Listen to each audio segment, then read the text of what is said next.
Hey Rockstars, Bane here.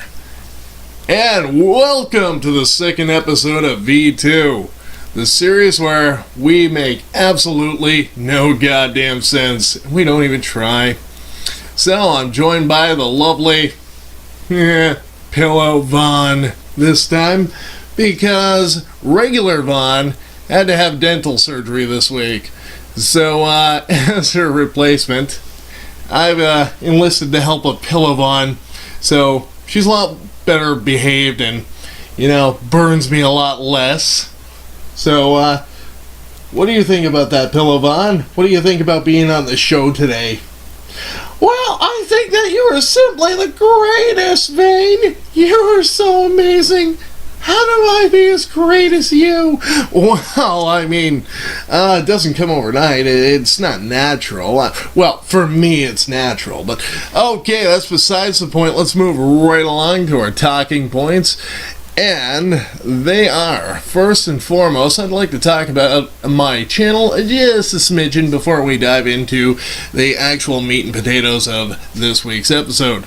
So, first and foremost, new series, new camera, and holy shit, let's talk about this camera for a minute. This thing is fucking amazing.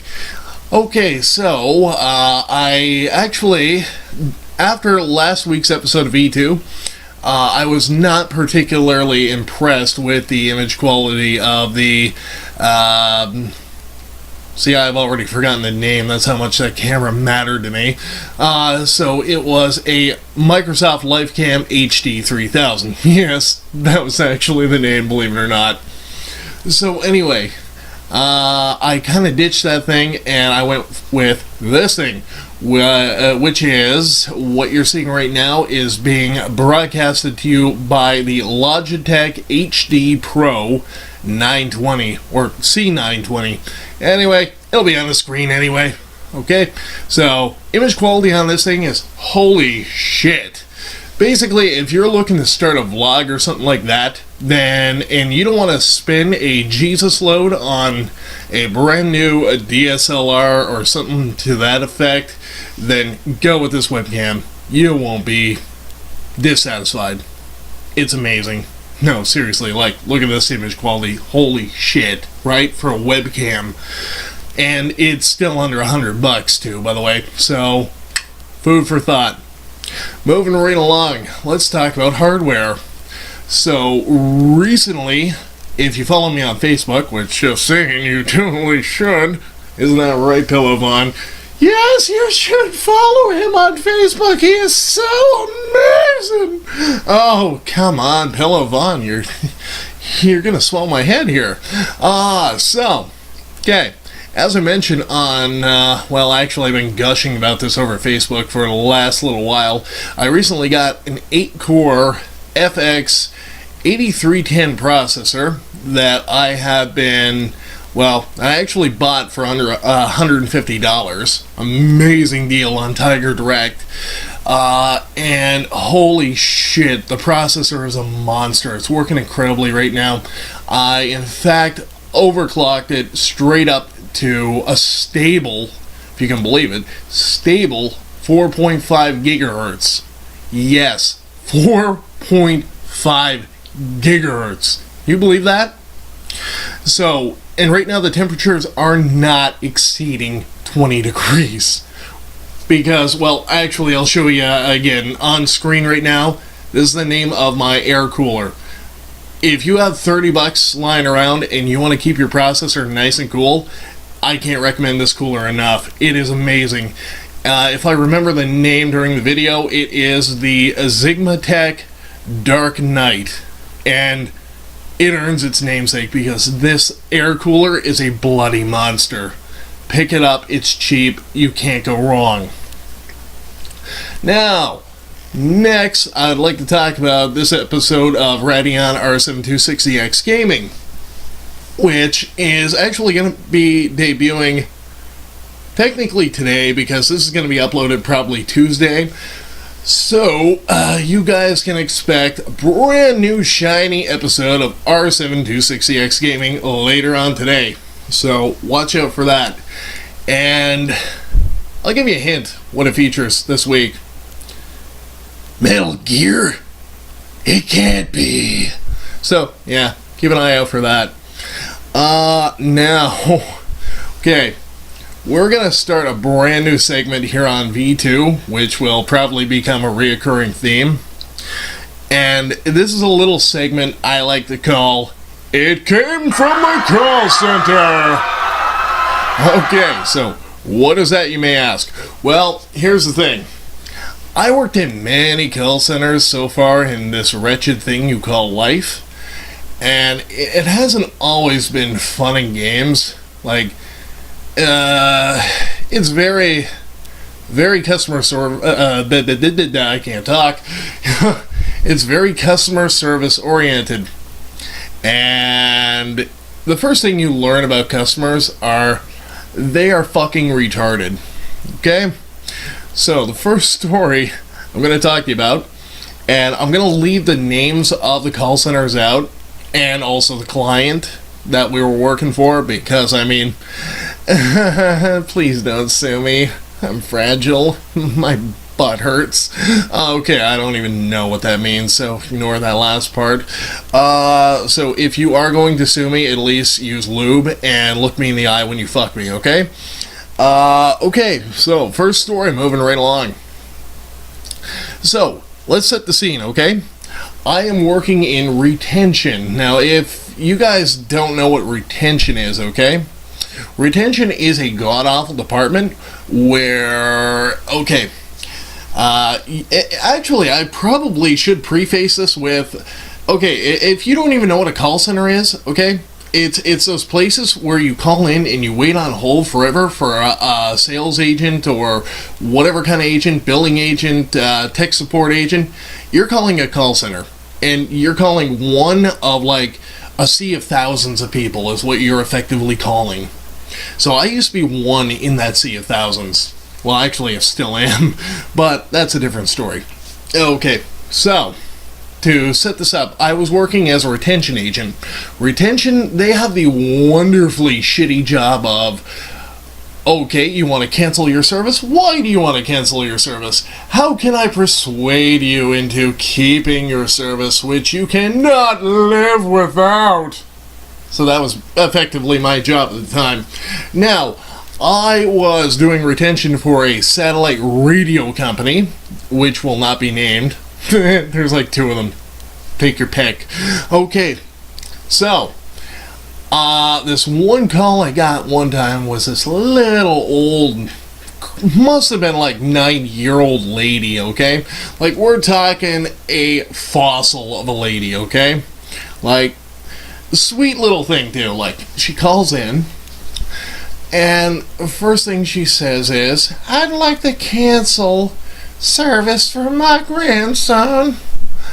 And me just doing my job, I thought, okay, well, I asked her, why does your grandson want to cancel his radio service? Well, and okay, I hope the fuck you guys are sitting down for this part, okay? And you might need clean underwear afterwards, but now, picture somebody like, okay, picture somebody like your grandma saying the following sentence, okay?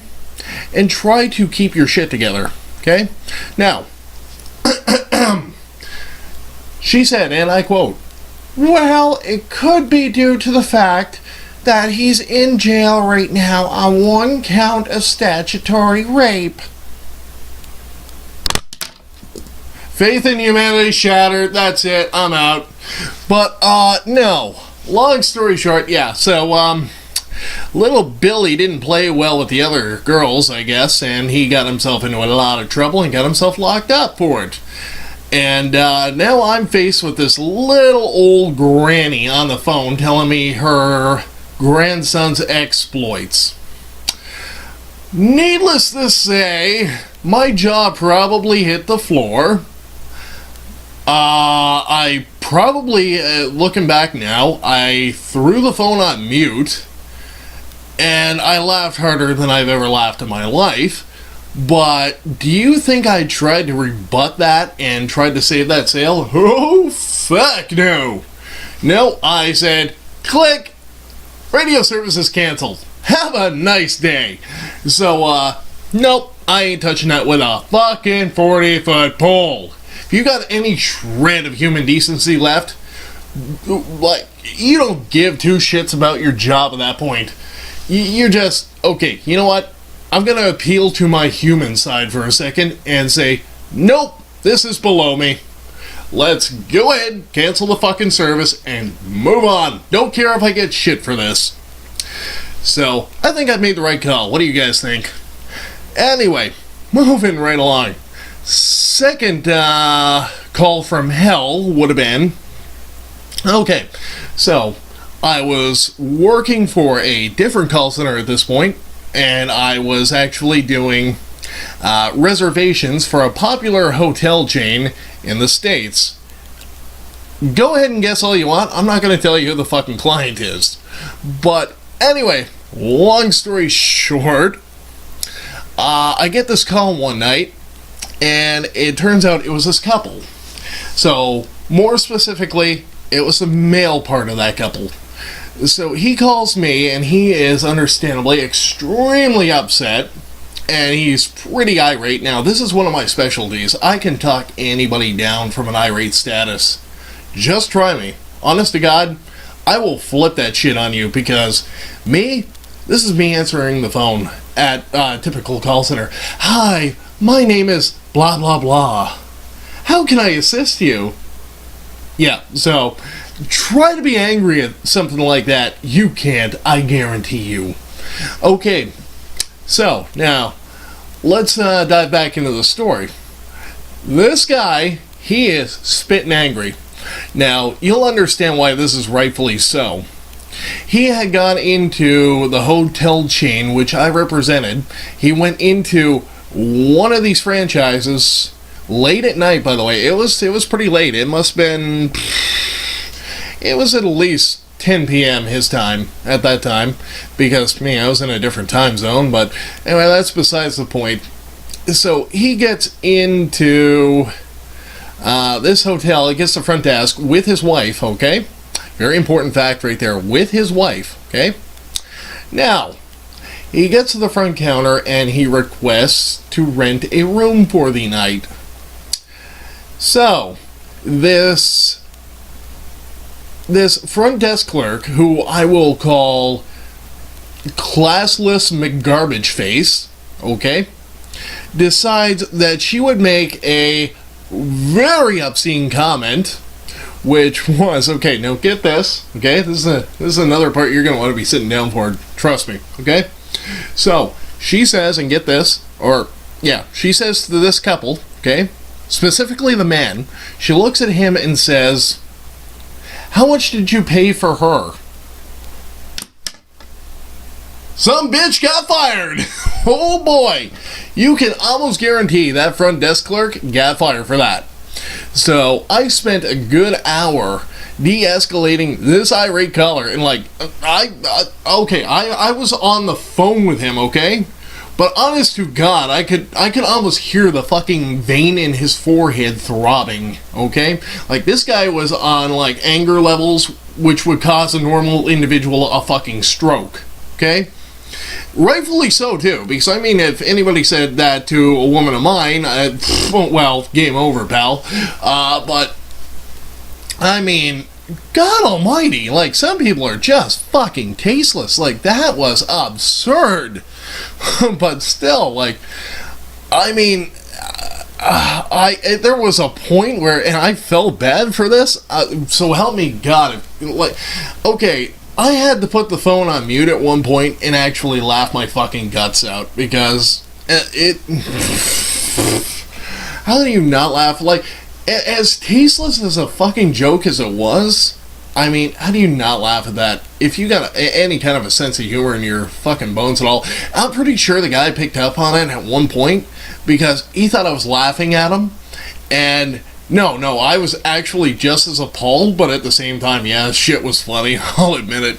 But yeah, in the end, well, about a good hour and a half later into the call, I finally de-escalated him, brought him back down to, sane levels of, anger, and I got him to the number to our to our compensation line, we might as well have called it. So, all ended well in the end for that story, I suppose. As far as I know, I can't really say for 100% sure what the hell happened in the end of that, but I can almost guarantee bitch got fired. And I certainly fucking hope so.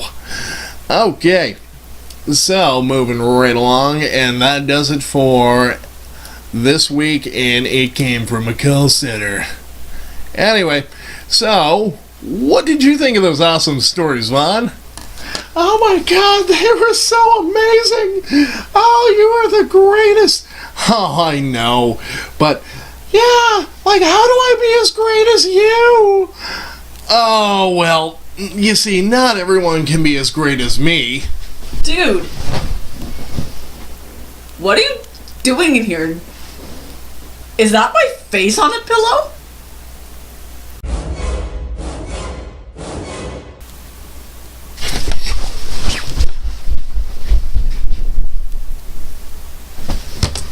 Well, guess that's a wrap, folks. Ain't that right, Pillow Vaughn? Yeah, that's right, Vaughn. You really are the greatest. Oh, yeah, I know. Anyway, in closing, as a very wise person who is not named Vaineguardio once told me, there are only two things that you ever need in life. WD-40 and duct tape. If it doesn't move and it should, use the WD-40. If it talks and it shouldn't, see you next time. You rock.